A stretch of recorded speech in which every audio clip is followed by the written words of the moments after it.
Jesus was pointing out before their very eyes that material possessions tend to rivet the owner's attention on earth to the exclusion of heaven.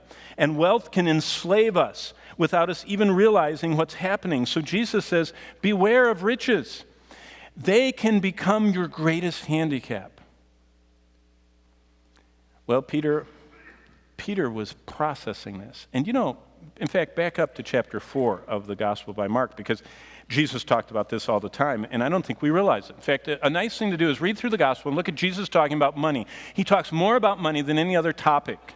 It's unbelievable how practical he was in his teaching. And as he's talking about money, look what he says. He's presenting the gospel in Mark chapter 4. We call it the sower and the seed, that parable.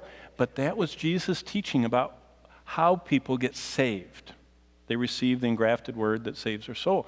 But this is why some people don't get saved. Chapter 4, verse 19.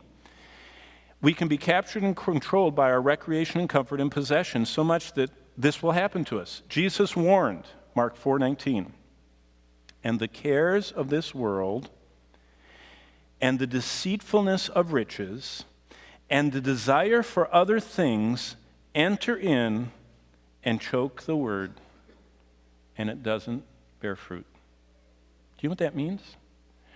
That people can hear the same simple gospel message, and that message is sitting there waiting for them to act on it. And Jesus said, watch out, because the cares of this world, the persistent pressure of keeping up, caring about staying up with the world, all the cares, there are just normal cares of life just to make it, but they can distract people from the gospel.